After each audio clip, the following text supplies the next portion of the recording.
Boa noite a todas e todos, e todes. Eu gostaria de dizer que é uma honra estar aqui na abertura do festival, que é um festival que eu tenho um carinho enorme, porque desde que eu vim para Diamantina, quando eu descobri que aqui tinha um festival de história, eu fiquei encantadíssima, que eu vim para poder dar aula no curso de História. E é um prazer ainda maior estar com essas duas aqui para discutir a questão do ensino de História, né, que é um tema caro para a gente e é muito... o Américo ele tem uma visão muito clara da sociedade, né? Então, é muito significativo que essa mesa de abertura vá discutir as questões do ensino de História, né? E aí eu sempre digo, né, que esse festival é uma grande ação de história pública, né, que é uma área uma área de pesquisa que vem crescendo na história acadêmica, né, apesar de não ser exatamente a definição que eles usam, né, mas para mim eu olho como nesse viés, né, para esse festival. A Américo acabou de fazer o que eu ia fazer, que era apresentar as duas, né? Mas eu vou falar só mais um pouquinho, né? Aquele papel do mediador, que é apresentar, né? Mas eu vou só falar um pouquinho mais da Lavínia. A Lavínia, então, é uma recém, a gente pode dizer, né? Formada em História. Ela nasceu em fins da década de 1990, né? Se formou após a pandemia e chegou na sala de aula arrasando, né?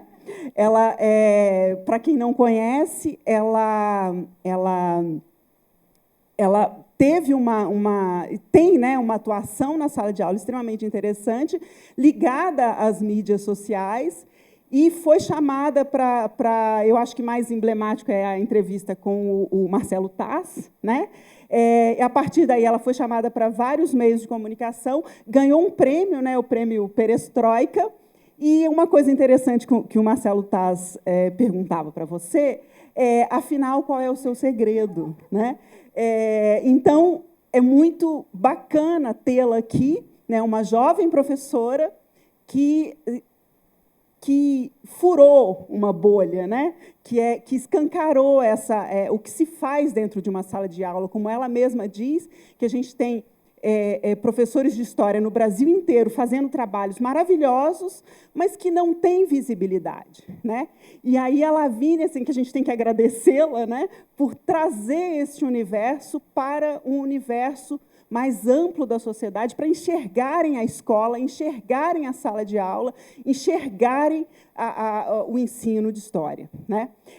E aqui comigo também a Marcela Albani, uma grande parceira, né, de alguns anos. Nós desenvolvemos juntas um projeto durante a pandemia como uma resposta ao que a gente estava vivendo nas universidades.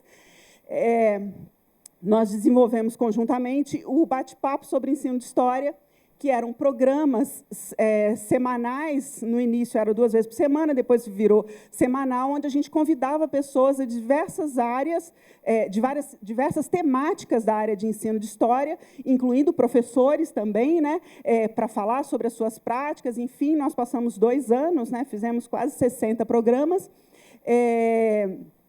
E a Marcela Albani, então, ela é formada em História, ela fez o mestrado e doutorado, o mestrado em Educação e o doutorado em História, e ela trabalha com a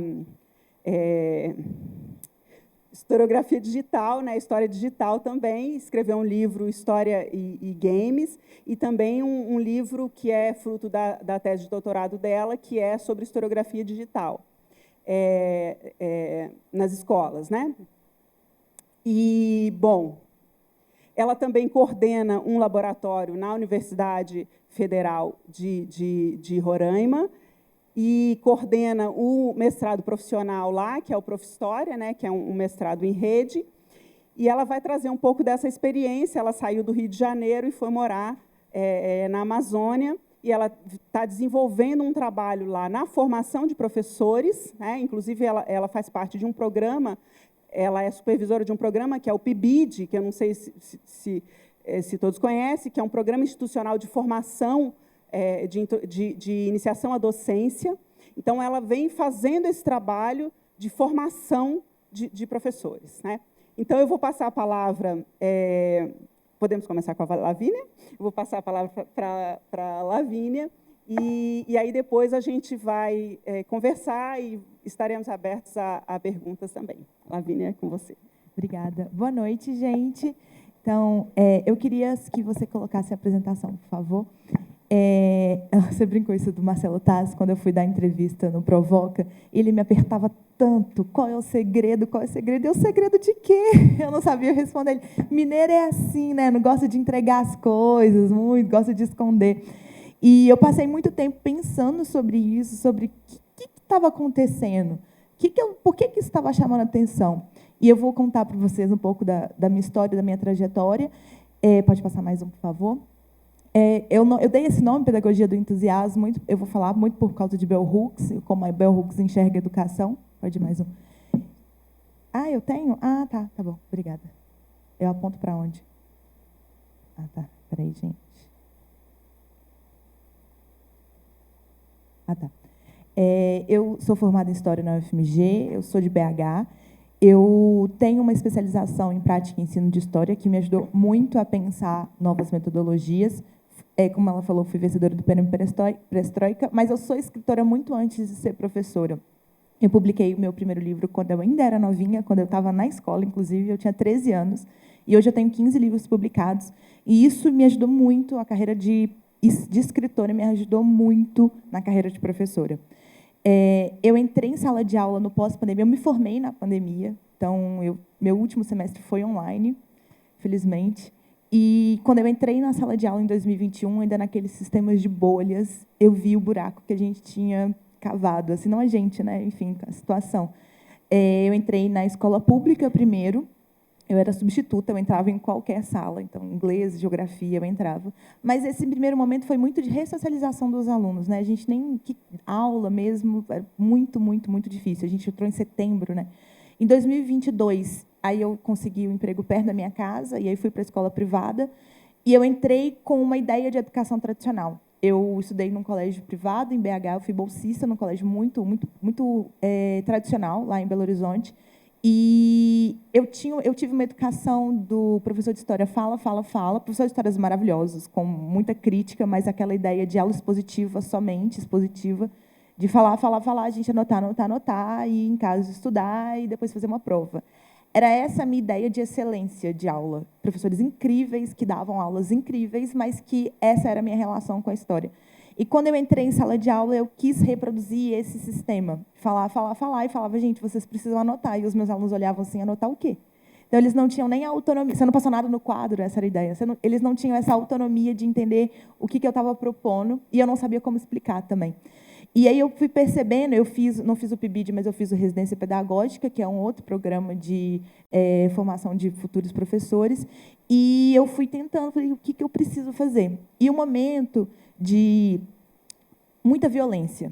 Tem alguém que é da educação básica, que atua hoje na educação básica? A gente ainda vive um pós-pandemia, né, gente? O pós-pandemia não acabou, ele continua. Hoje eu dou aula para 5º ano, que foi alfabetizado na pandemia, e eu vejo o que é ter contato com crianças que foram alfabetizadas na pandemia. Então, mas o primeiro ano foi um ano muito caótico, muita violência verbal e física também. E eu fiquei muito arrasada com aquilo, e eu falei, nossa, logo na minha vez de entrar na escola, é isso aqui que é educação. E eu falei, eu preciso dar uma rebolada aqui, eu preciso repensar essas estratégias. E aí, na minha pós-graduação em Prática e Docência de Ensino e História, eu ouvi essa frase, quando pensar na neurociência aplicada à educação, a emoção é a cola da memória. E isso clicou para mim. E eu fui realmente, as coisas que eu mais me lembro são as coisas que me marcaram, ou por felicidade, ou por raiva, ou por tristeza. Então, eu pensei, como eu posso marcar a vida dos meus alunos? Foi um pouco daí que partiu o início da minha prática. Eu trouxe esse vídeo, foi a minha primeira aula presencial, porque ainda a primeira aula com o meu 5º ano em 2022, ainda foi online. Mas aí a segunda aula, que foi a primeira presencial, eu espalhei para me apresentar para os meus alunos e pensar a ideia de um museu, pensar apresentando fontes históricas para 5º ano. Eu apresentei coisas da minha vida particular e eles tinham que descobrir quem eu fui. Eu falei, olha, eu morri, passaram muitos anos, eu morri, e agora vocês são historiadores e vocês precisam descobrir quem eu fui. E tem um vídeo, ele é curtinho a aula, foram 2 aulas trabalhando nisso, mas o vídeo mostra um pouquinho. Eu consigo dar play por aqui? Ou se dá por aí? Não sei se eu consigo. A prof está? Vocês vão ter que olhar esses documentos e descobrir coisas sobre a vida da prof. Esse sítio é só um pouquinho pra O que você descobriu? O que eu descobri, não. Pode ser uma hipótese. Pode ser uma hipótese. Você já foi ou mudou na Colômbia? Essa bandeira é da? Colômbia. E as assinaturas são de quem? E algumas falam sobre outra língua. Em outra língua? Qual língua? Colombiano. Espanhol. Isso. Por que você acha que eu sou filha única? É a minha família de parte de mãe. Família da prof é mais pra branca ou mais pra negra? E a prof? Então de onde que veio a cor da prof? Na parte de pai. Gostaram de ser historiadores? E essa aula foi um sucesso. E os alunos o tempo todo ficavam falando, essa foi a melhor aula do ano, melhor aula do ano. E eu dava várias coisas, mas aquela foi a melhor aula do ano. E aí era muito triste, porque eu queria superar a melhor aula do ano, né? E aí essa foi uma ideia que ficou muito forte, que a escola ela precisa ser um espaço confortável, porque assim, aprender é desafiador, né? Mas se a escola for um espaço confortável, aprender, se a escola não for, fica mais desafiador. E, a partir dessa aula, eu consegui puxar várias reflexões historiográficas com alunos de 5º ano. Então, quem produz a história, a partir de que olhar, grupos diferentes chegaram a hipóteses diferentes, eles avaliavam coisas diferentes. Então, assim, é uma coisa, naquela época, tinha muito isso, eu mostrava umas imagens de presidentes, assim, e falava, o que vocês percebem? Eles não estão usando máscara. Olha, isso é um questionamento de agora, do pós-pandemia, isso era válido antes? Existia esse tipo de pergunta? Então, isso foi... Eu consegui fazer coisas muito ricas e, no final, eu puxo uma questão racial, porque toda a minha prática vem de uma educação antirracista. Então, o tempo todo eu estou puxando questões raciais. Todos os povos que a gente estudou, a gente sempre partia de uma abordagem racial. Aqui, o que aconteceu? Eu dava aula para 5º e 8º. E aí, o 8º, com o 5º ano, você faz isso. Com a gente, você não faz. Porque era a minha ideia de ser tradicional com os mais velhos e com os mais novos eu posso ser lúdica, eu devo ser lúdica. E com essa demanda do 8º ano e da primeira prova, que foi sobre revoluções inglesas, que foi horrível, e eu me senti a pior professora do mundo, eu falei, meu Deus, eu preciso fazer alguma coisa. E aí eu criei uma brincadeira com eles, aí eu fui usando minhas habilidades como escritora, eu criei personagens para cada um dos meus alunos, e eles precisavam simular que eles eram pessoas da Inglaterra no século XVIII, XIX. E, então, eles você teve uma família, você foi expulso do campo e tudo mais. Essa já é a 3ª vez que eu apliquei isso, foi esse vídeo que eu vou passar agora do ano passado, não foi a primeira vez, mas só para vocês terem uma ideia do pouquinho que eu fazia. Porque aquele vídeo, por exemplo, da Prof. Tá Morta, ele foi um vídeo que viralizou muito no TikTok, e mais professores começaram a reproduzir. E aí eu falei, que legal, as pessoas estão interessadas na escola. E eu fui... Aí eu falei, então, já que eu vou fazer aquilo, vou postar isso também. E aí eu postei esse daqui. Deixa eu ver se você pode dar. Vamos simular a Revolução Industrial. Eu sou a dona de uma fábrica de sapatos. E vocês são como se fossem shopping para adultos. Vocês trabalham 16 horas por dia. É a esteira de produção, lembra do shopping assim? Está tudo errado. Supervisão, aumenta a velocidade, por favor. Eu quero lucro. Quando a educação não é libertadora, o sonho do oprimido é ser opressor. Quem faz um trabalho horrível aqui? Esses dois aqui. Então, a tecnologia avançou. O que acontece quando a máquina? Demite ele, por favor. Demite aquela ali que tá grávida. Não. O que os ludistas fazem? Quebra as máquinas. A situação da minha fábrica. Polícia, prende, polícia, prende. Vai, policial. Pega, policial. Os trabalhadores estão reunidos aqui, Socorro! O que vocês estão reivindicando? A gente quer receber um salário melhor e trabalhar menos.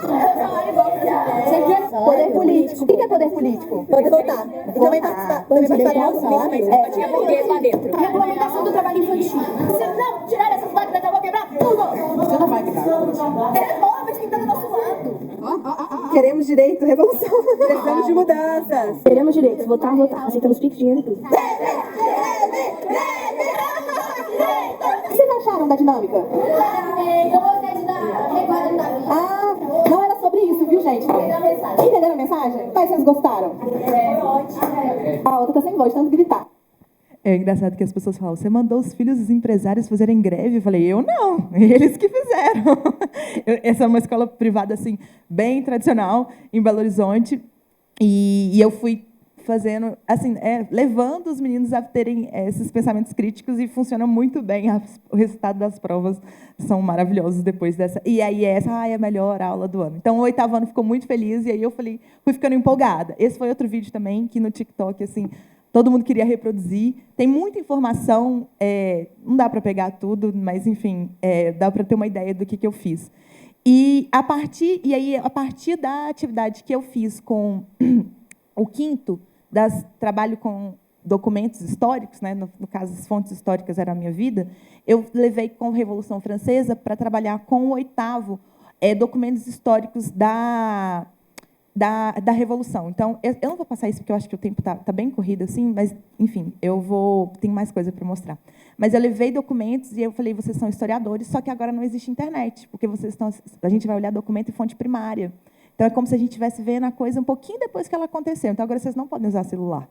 E vocês vão construir os livros didáticos. Aí é uma ideia discussão do livro didático que você tem, ele não foi feito do nada, ele foi feito com base em fontes históricas. E é isso o trabalho do historiador. Então, agora vocês são esse historiador, vocês vão construir esses livros didáticos. E aí eles vão avaliando, são atividades difíceis, porque são textos traduzidos do francês lá do século XVIII para o português, e eles têm que tirar, assim, leite de pedra, mas eles tiraram, foi muito legal, assim, eles viram que tinha uma briga ali, o terceiro estado queria uma coisa que o clero não queria, e aí a cabeça deles foi trabalhando e eu tive um resultado muito legal. E aí um pouco do que eu fui aprendendo é que é isso, nada interessa, esse é um texto do História Didática, coleção Como Bem Ensinar, que nada interessa tanto ao aluno quanto ele mesmo. E, por esse motivo, o centro de seu interesse sempre se volta para a sua vida, para as coisas que gosta. Então, quando eu tive essa sacada, isso foi me aproximando dos alunos. É claro que tem um professor que viraliza no TikTok facilitou muito, né? Eles queriam participar, eles queriam fazer, e eu fui levando mais coisas. Então, por exemplo, esse é um meme muito comum que eu levei para a prova. Então, a Alemanha escutando o Tratado de Versalhes. Se vocês perceberem, não sei se vocês já viram esse meme, a orelha está em cima e o fone está embaixo. Então, como dizer, está ignorando o Tratado de Versalhes. E eles tinham que me explicar, contextualizar esse meme e me explicar historicamente. Essa é outra atividade, essa eu vou passar, que foi baseada nos irmãos K-Wave, que eles postam... E se os personagens históricos tivessem redes sociais? Eu tinha um 8º ano que não lia os livros propostos pela língua portuguesa, não fazia, assim, pouquíssimos liam, e a gente passou um quadrinho, Dom João Carioca, da Lilia Schwartz, que quadrinho já pega um pouco mais, e eu fiz essa proposta. Vamos pensar se os personagens históricos tivessem redes sociais, e eles tiveram que ler o livro para escolher quais cenas eles iam querer fazer e como eles iam agir. Eu vou passar aqui, esse vídeo também é legal. E se os personagens históricos tivessem redes sociais, inspirados pelos irmãos K-Wave e pelo livro Dom João Carioca, olha o que meu 8º ano fez. Guerreiro F.M. para se casar com Dom Pedro I.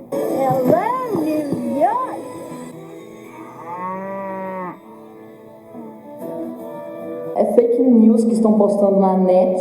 Eu não vou pro Brasil pra essa porcaria desse lugar. Eu vim aqui notificar a vocês. A família real vai se mudar ao Brasil. Não tem nada a ver com Napoleão Bonaparte. Galera, vamos ficar ricos, eu vou botar silicone. O príncipe é a gente, tá no Brasil. Essa minha coroa aqui, ó, vai virar princesa. Pera que tá batendo na minha porta. Perdeu sua casa. Para de filmar aí, velho. Tá tão perdendo nossa casa, velho. Eu digo, vai morrer. Vai morrer, vai morrer. Vai murchar e apodrecer. Quem é que tá comigo aí, hein? Ninguém. Aí eu vi uma sigla assim na porta de uma casa, PR, que significa propriedade real. Caô, é prédio roubado, meu parceiro. Tudo burro, é conhecido na rua, pô. Tô cheio dos bofs, gente, só Duque, só o pessoal importante da América Espanhola. Fala galera, os postos brasileiros abriram de novo. Tava doido pra comprar um videogame da Xbox PS5. Tá tudo muito caro, irmão. Ah, meu querido povo, conquistamos a Caiena, galera. Pedrinho já está comendo a cana de Caiena aqui, ó, docinha, viu? Então, eles amaram fazer esse trabalho. E uma coisa interessante é que os alunos que têm mais dificuldades de engajar na aula, as notas nem sempre são as melhores, foram os melhores trabalhos. Foram os trabalhos que mais divertiram, foram os trabalhos mais criativos. Então, esse é um trabalho que a gente sai um pouco, a gente vai tentando rebolar um pouco, não é tão historicamente, você tem que sair, não tem rede social na época, mas você coloca para imaginar e coloca para eles tentarem se aproximar um pouco mais da história, né, um pouco, se apropriarem um pouco mais.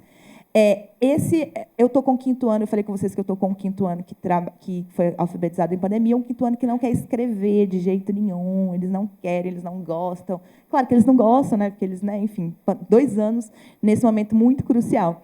E eu estou trabalhando com História da África com o meu 5º ano, e eu apresentei essa rainha, a Marirenas. Ela foi rainha do Império Kush, uma mulher negra, ela era uma pessoa com deficiência visual, né, então ela não tinha um olho, e eu trabalho com eles questões relacionadas a machismo, a racismo e a capacitismo, e é uma história que a gente não conhece, uma mulher que derrotou César Augusto, Império Romano.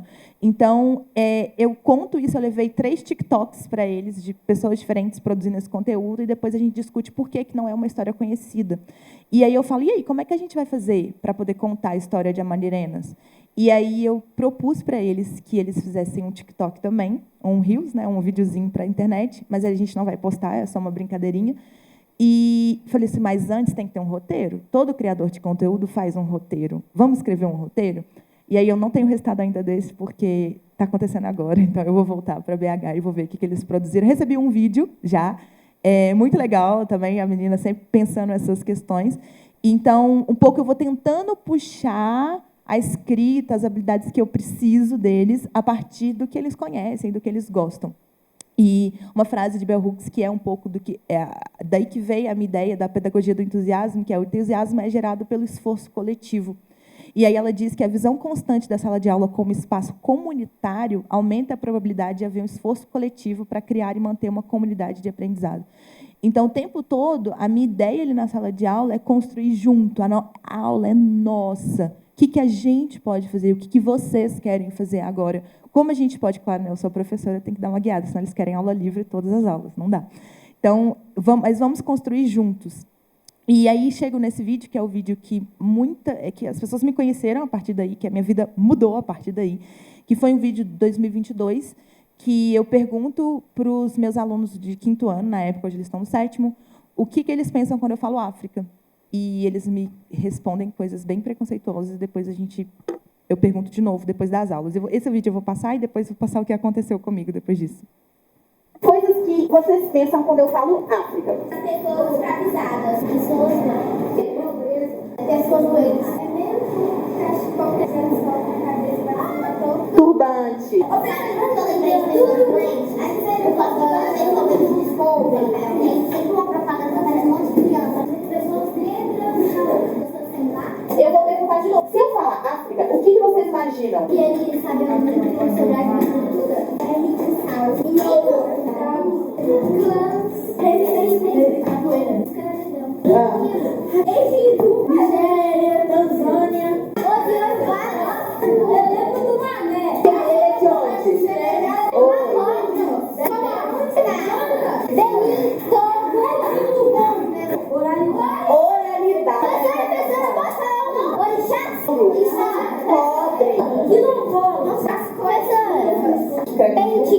Eu olhei no seu brinco e lembrei.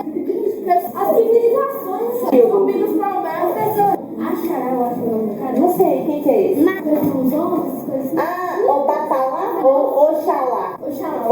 Ananá, professor. Ananã. Aí foi a área do quadrinho, fechei só um pouquinho de coisa, tanto lugar que tem. Olha como é que conhecimento ajuda a gente a mudar a nossa imagem das coisas, não é? Antes vocês tinham uma imagem desse tamanhozinho. Agora não desse tamanho não. E aí, gente, esse vídeo foi assim... Obrigada. Esse vídeo, ele levou a minha vida para um outro caminho, porque eu postei como eu postava vários, como eu falei vários, só que esse viralizou de um jeito diferente, e eu vi como que o antirracismo é uma lacuna na educação básica, apesar da gente ter a Lei 10.639 desde 2003, depois atualizada pela 11.645 para incluir povos indígenas, mas é um vazio, assim. Eu fui, a gente está falando a minha idade, mas eu sou do pós-lei. Eu entrei na escola em 2004. Então, eu deveria ter uma criação que eu deveria saber que essa lei existe, eu deveria ter tido essa educação antirracista, eu não deveria não ter dúvida da minha identidade racial. Então, só que eu não sou fruto desse pós-lei que as pessoas que criaram sonharam. E aí, quando eu postei esse vídeo, eu vi que o buraco era muito, muito, muito mais embaixo. E as pessoas queriam saber como é que faz isso, como é que faz a turma participar, como é que ensina isso tudo. E aí comecei a aparecer na televisão, convites, gente, o que está acontecendo? Por isso que eu falei, eu não entendi o que o Tassi estava me perguntando, que segredo de quê? Como assim? E aí, olha, esse daqui que eu vou mostrar. Hoje eu voltei para a escola pública, hoje eu estou numa escola estadual, em Belo Horizonte, e eu estou reaplicando esse projeto. A partir desse vídeo, eu escrevi esse livro, Entre Corra e Pulha, Aventuras Nada Virtuais pela África, que são 2 irmãos que vão jogar um jogo de videogame, e eles caem dentro desse jogo, e é um jogo sobre civilizações africanas. Então, eles vão passando por várias civilizações, não, né, algumas poucas das várias que existem. Então, Egito Antigo, Império Kush, Gana, Mali, depois vão para os povos iorubás. E, a partir daí, eu estou trabalhando com eles com o passaporte. Então, a gente viaja para o Egito Antigo, a gente viaja para o deserto do Saara, e aí o carimbo o passaporte deles. E eu compartilho esse projeto para todo mundo, os planos de aula. Eu tenho um grupo que, no meu Instagram, eu divulgo no meu site e tudo mais.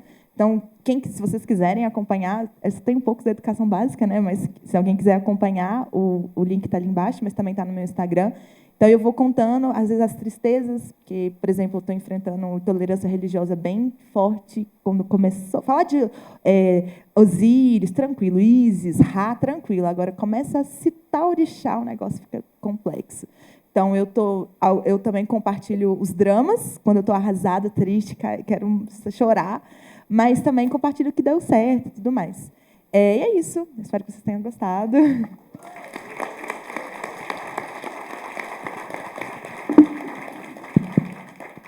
Muito obrigada, Lavínia. A gente vai deixar para conversar depois que a Marcela apresentar, mas só dizer que eu tenho certeza que tem uns alunos ali vibrando com a sua apresentação, que eu estou vendo daqui, alunos do curso de História, né, futuros professores.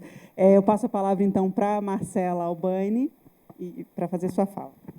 Então, primeiramente, boa noite para todas, todos.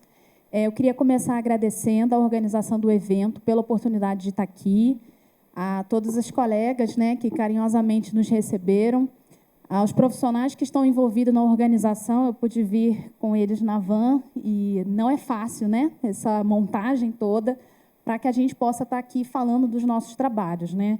Eu acho que parte do encontro de hoje, em que a gente está trazendo a discussão do ensino de história, da história digital, é exatamente pensar essa ideia de coletivo, né? Eu sempre repito isso, que ninguém faz nada sozinho. Então, muito obrigada pela chance de estar aqui, trazendo um trabalho que está sendo tão bem montado e produzido e refletido no coletivo, a partir do extremo norte do nosso país, né? A gente chama de Tempo dos Extremos aqui o evento, mas acho que é importante também pensar, claro, né? A gente está vivendo toda essa era dos negacionismos de toda a ordem, da negação da ciência, da história, da era das opiniões, em que muitas vezes a gente nega o trabalho de docentes, de pesquisadores, mas eu quero trazer também um outro sentido de extremo, que é pensar o extremo norte do nosso país. Então, se puder, por favor, colocar a apresentação para a gente dar início.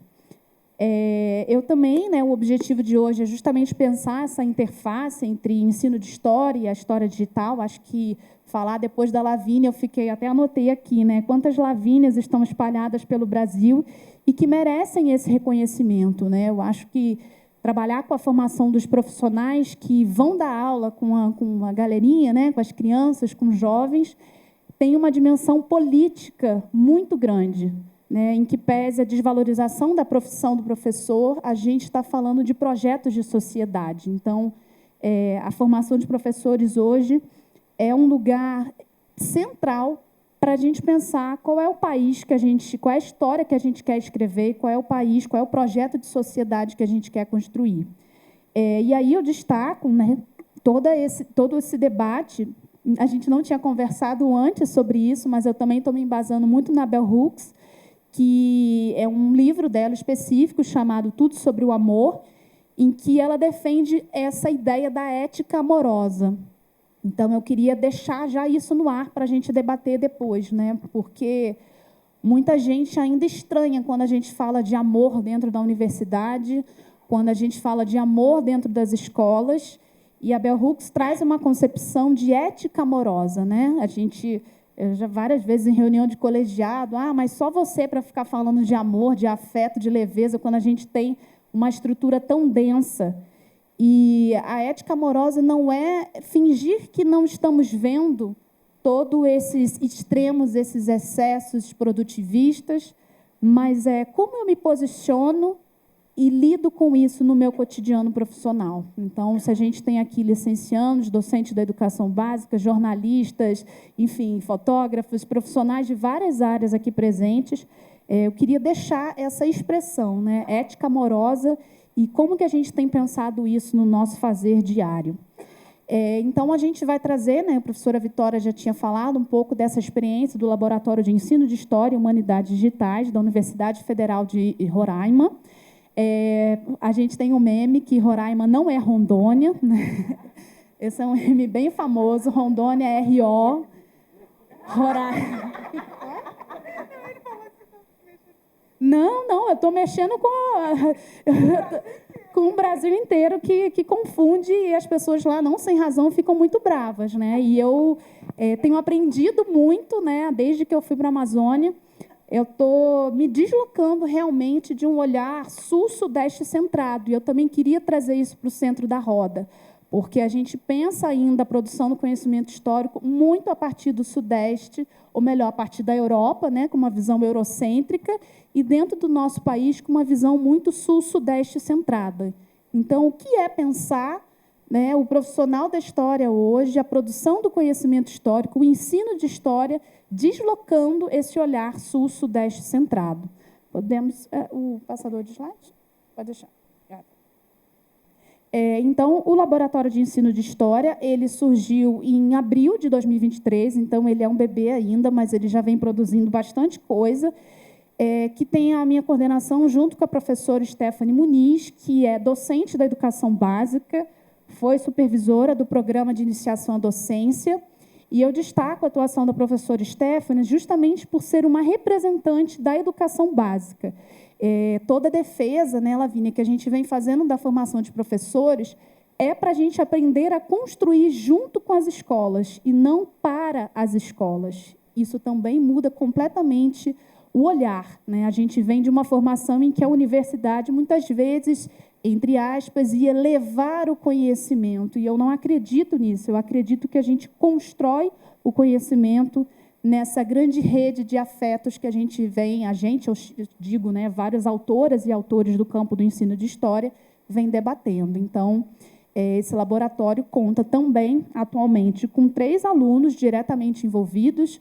Se vocês olharem para o rostinho deles, essa geração aí que a Lavínia pertence e trabalha, né, são jovens, pessoas e jovens profissionais que estão também me deslocando muito, porque trazem outros saberes, e, às vezes, a gente reclama muito na universidade, uma geração que não lê, que não gosta de leitura, e a gente fica só na crítica, mas o que eles e elas têm a trazer para a gente de conhecimentos e saberes que talvez a gente não seja capaz de fazer?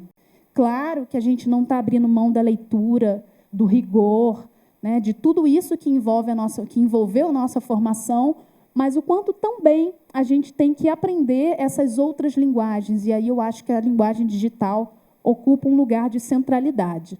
Então, é o João Cunha, que é estudante, é do primeiro período do curso de História, acabou de sair das escolas, né, veio aí da educação básica, das escolas públicas.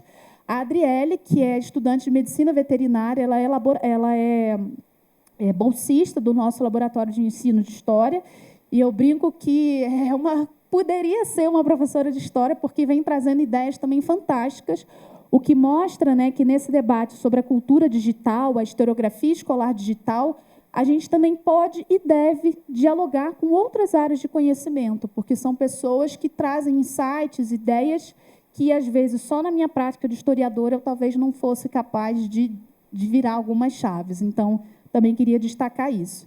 E o Davi Batista, que é graduando também, e que vem fazendo, eu vou mostrar um pouco, um trabalho fantástico com produção de Reels, né, como a Lavínia colocou, que são vídeos curtos, às vezes de 30 segundos, no máximo ali 1 minuto, para chamar a atenção de temas como, por exemplo, né, a educação antirracista, a discussão de gênero.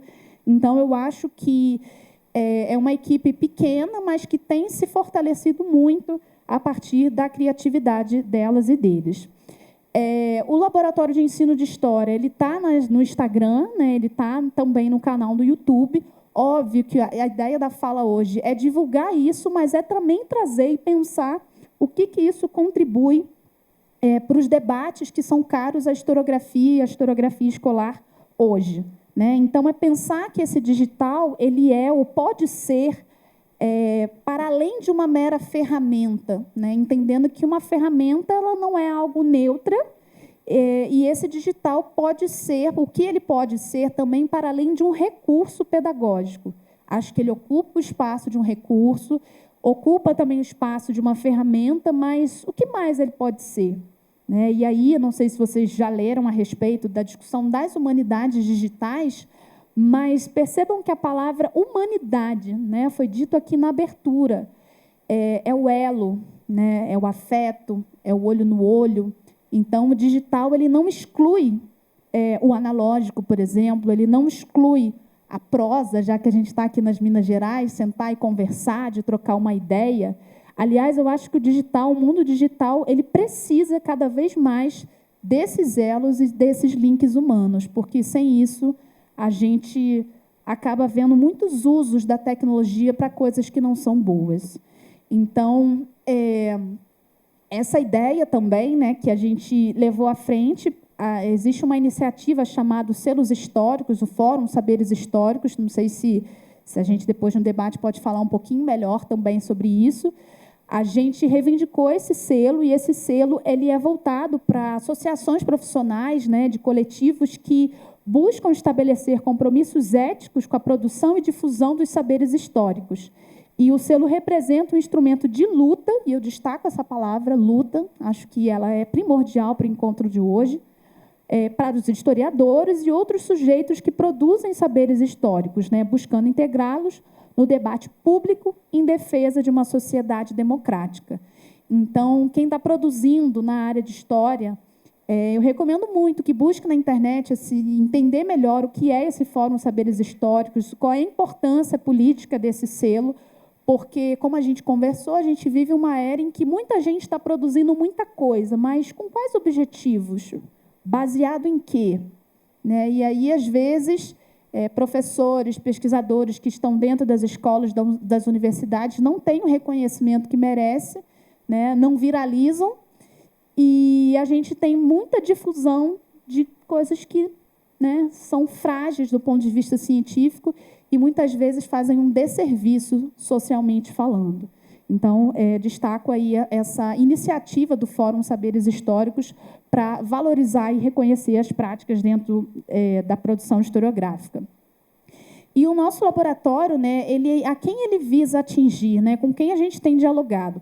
A gente quer justamente pensar as redes sociais como esse espaço não só de ensino, mas também de reflexão, de pesquisa, e algo que, às vezes, é pouco discutido ainda na formação de professores, o papel da extensão universitária, que é justamente isso, da gente romper os muros da universidade e estar em contato com a sociedade. E a gente pensa as redes sociais como um espaço legítimo extensionista, Ou seja, ele chega na casa de muitas pessoas que a gente não tem nem ideia e a gente entende que a gente tem um compromisso ético com isso. O que a gente está divulgando? Eu tenho certeza que se a gente fizer uma enquete hoje, quantos vídeos vocês receberam no WhatsApp, quantas fake news? O grupo da família é mestre nisso, né? A gente recebe um monte de coisa e você...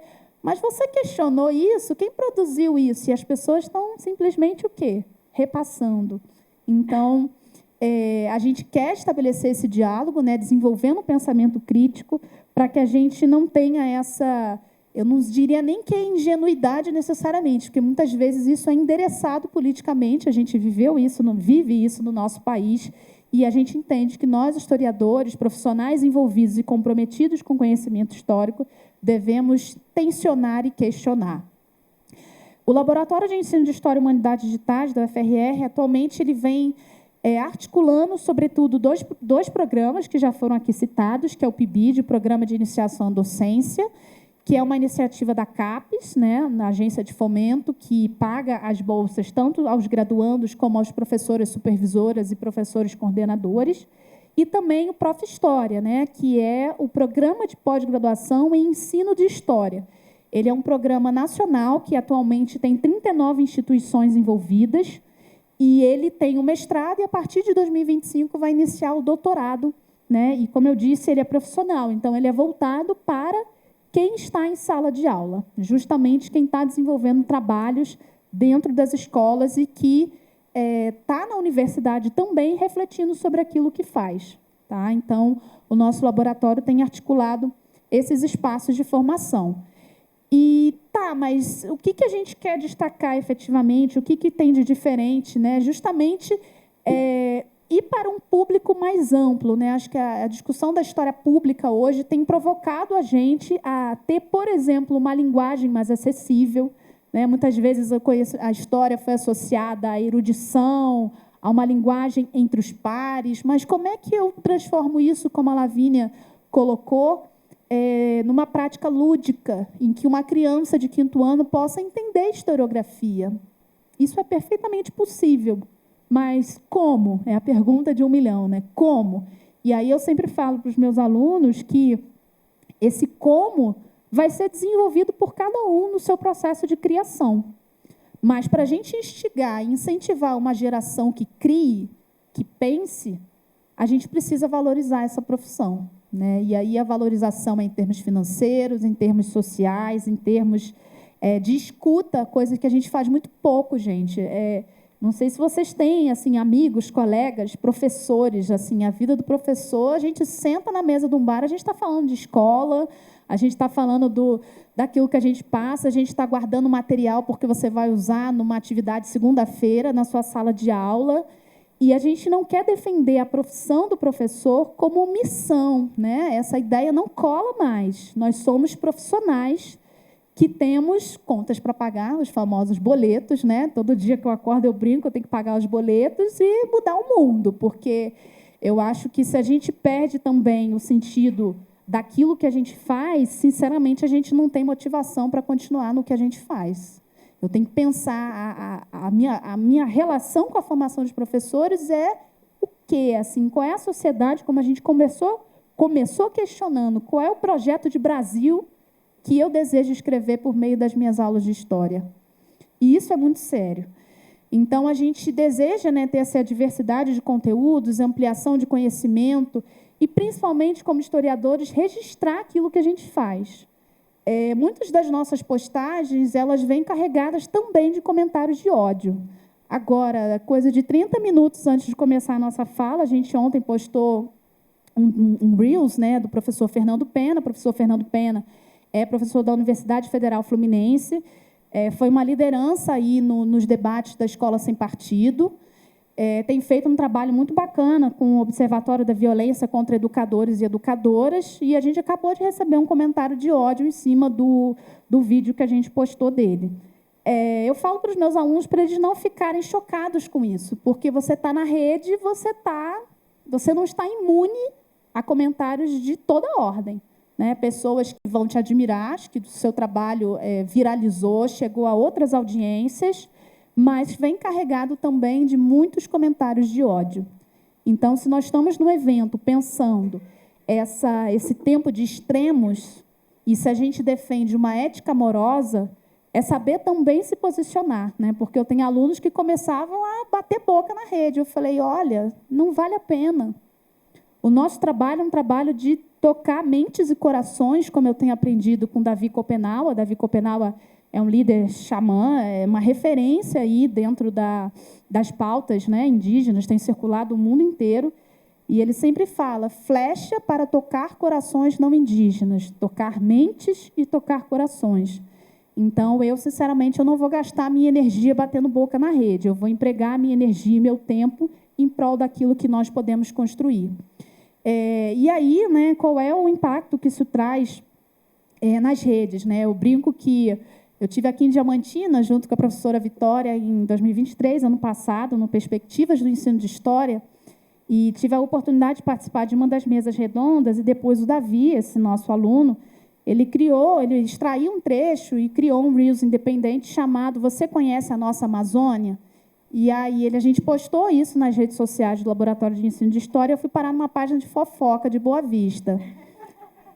Aí eu falei, minha nossa, quando eu fui ver, a gente tinha muitas e muitas visualizações. E, mais uma vez, comentários maravilhosos, professores de várias regiões do Brasil falando, nossa, nunca parei para pensar sobre a Amazônia brasileira, que legal.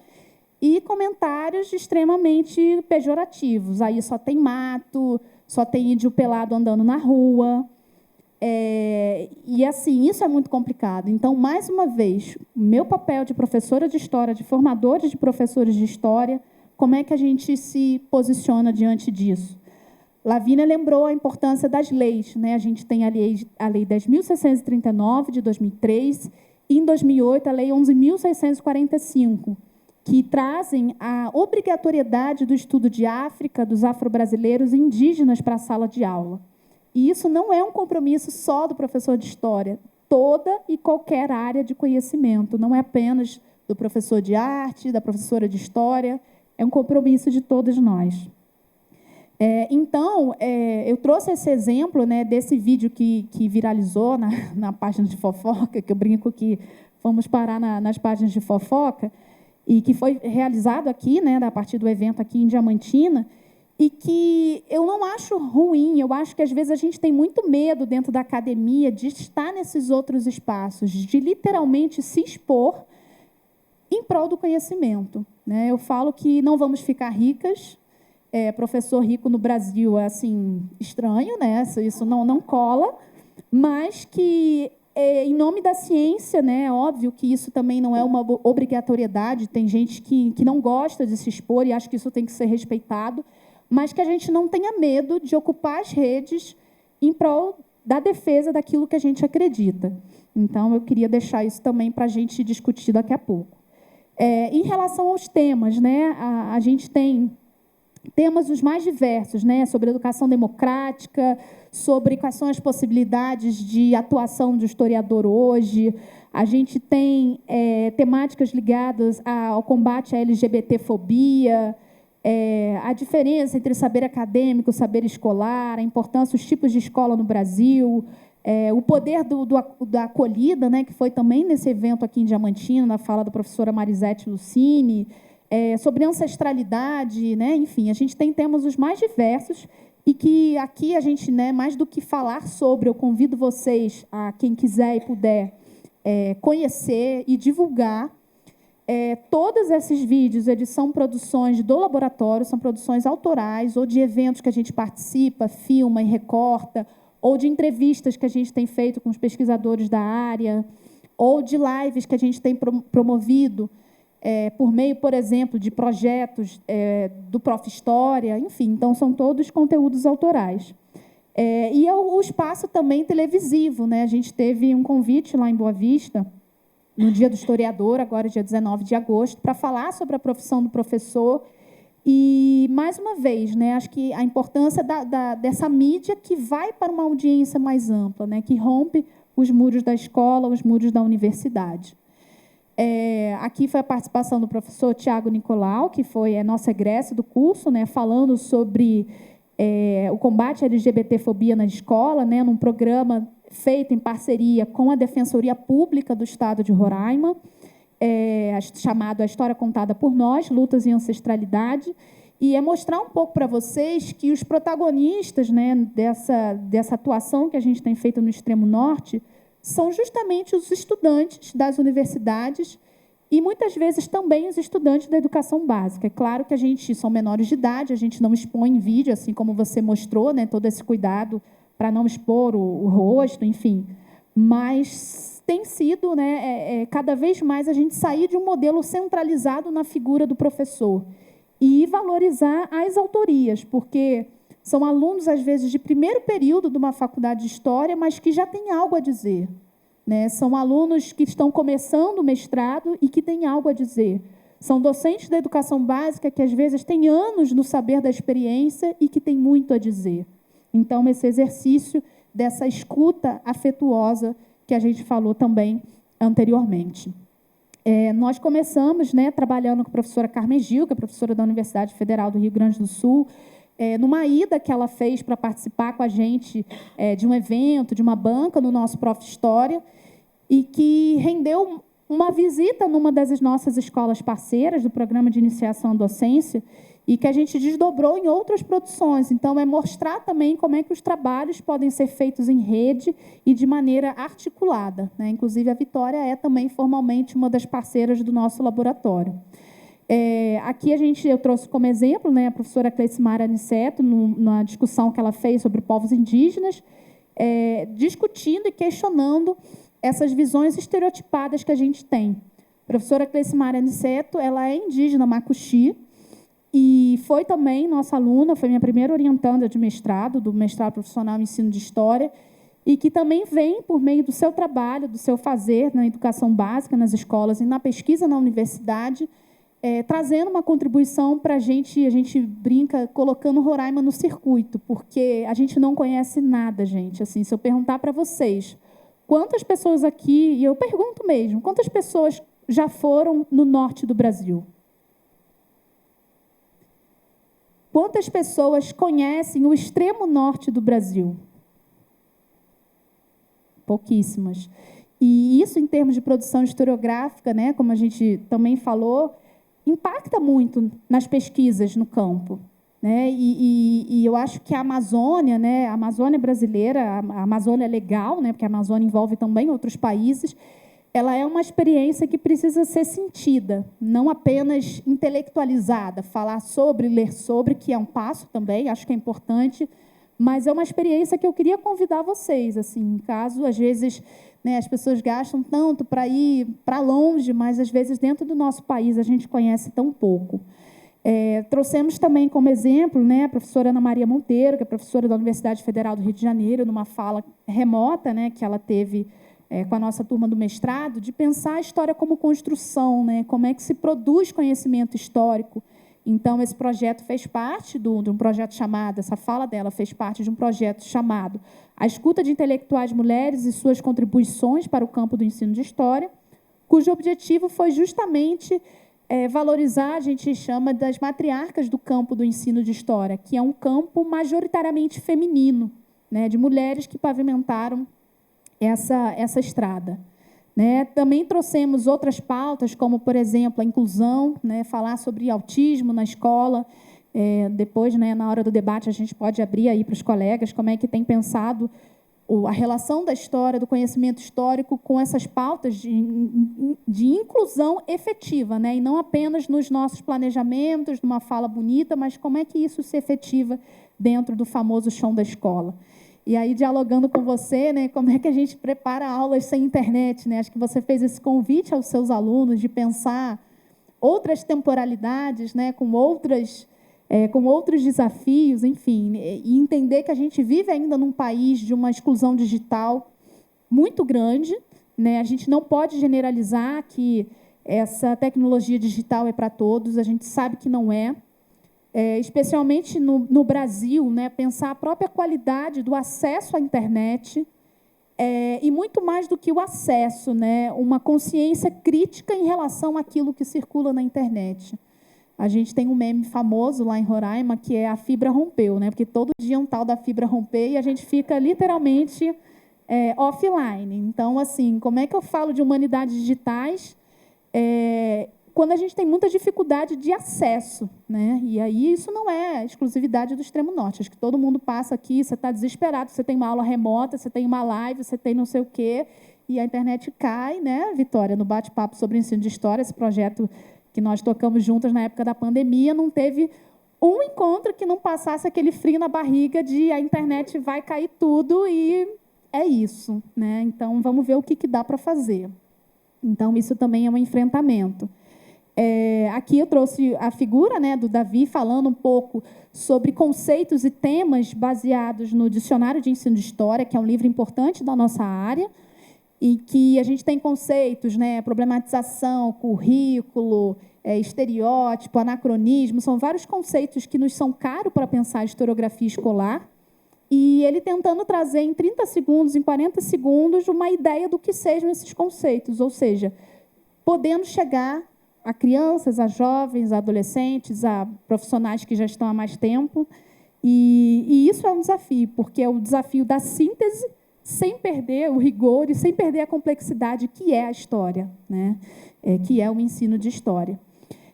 Aqui eu deixo, né, para alguns dos projetos que a gente tem feito, o que a gente chama de Minuto Labed, que, na verdade, a gente tenta ser menos de 1 minuto, para justamente considerando o tempo de retenção na rede, as entrevistas, esse projeto que nós citamos, Intelectuais de Mulheres que contribuem para o ensino de história, uma série que nós fizemos em parceria com o canal Historiar-se, que se chamou Ensino de História no Contexto Amazônico, projetos relacionados ao ensino de história da África, a participação nossa em programas televisivos, enfim, rompendo um pouco essa ideia só dos muros da universidade, indo para além.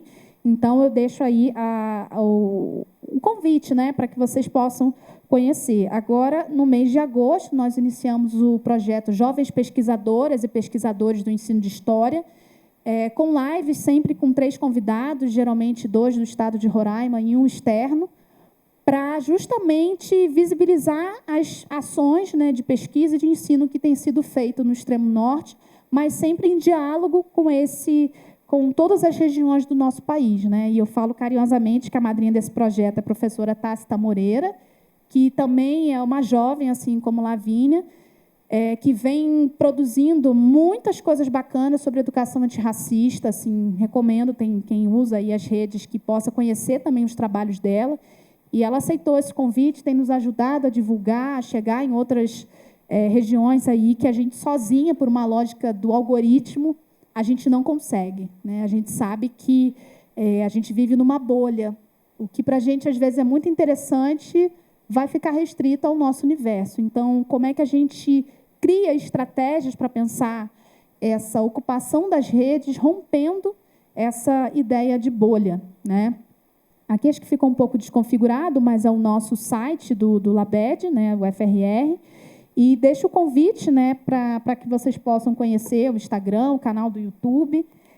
Fecho, né, com alguns pontos que eu tinha colocado aqui, né, de pensar mais uma vez, reforçando essa ideia da ética amorosa, da educação democrática, de deslocar esses olhares sul-sudeste centrados, de valorizar outras referências, né? A gente citou aqui o Davi Copenau, a gente tem Daniel Munduruku, Márcia Cambeba, Ailton Krenak, enfim, mais mulheres também, né? Acho que é importante destacar isso. Sempre pensar, né, que os desafios que interpelam a história e a produção do conhecimento histórico hoje, né, reforçam o papel dos historiadores e dos professores de história ocuparem também esse espaço das redes, né? Acho que a gente vai ter aqui a fala da professora Caroline Baua, que está aqui presente, o professor Pedro Teles da Silveira, que vão trazer essas discussões também para a gente, reforçar cada vez mais a importância das nossas redes de afeto. E aí, afeto, a gente está falando do afetar e afetar-se. Afeto, muitas vezes, é aquilo que nos incomoda também, né? Se a gente está falando de tempo dos extremos, às vezes é aquilo que a gente não sabe nem como é que vai lidar, né? Isso foi trazido também pelos nossos organizadores na abertura do evento. Então, essa rede, né, e esse exercício do afetar e do afetar-se, para a gente construir essa educação, né, fortalecer essa educação democrática e lembrar, né, as pautas sociais que hoje estão na ordem do dia, gênero, né, educação antirracista, a temática ambiental, que também vai ser trabalhada aqui no nosso evento, essa posição não hierarquizada entre escola e universidade, e lembrar, né, que, como a gente também conversou, que essa ideia de humanidades digitais, de história digital, de ensino de história, a meu ver, é justamente essa grande teia em que eu sempre gosto, e repito isso, que eu gosto muito da Lia de Itamaracá, que é uma cirandeira, né, de Recife, em que a gente é essa grande ciranda, né, em que a gente se dá as mãos e que a gente vai nesse movimento tentando construir estratégias, espaços de escuta, espaços que a gente realmente toque pelo sensível, como você colocou, que a gente toque pela emoção e pelo coração. Então, eu termino por aqui, agradeço mais uma vez e estamos abertos aí para o nosso bate-papo, para a nossa conversa.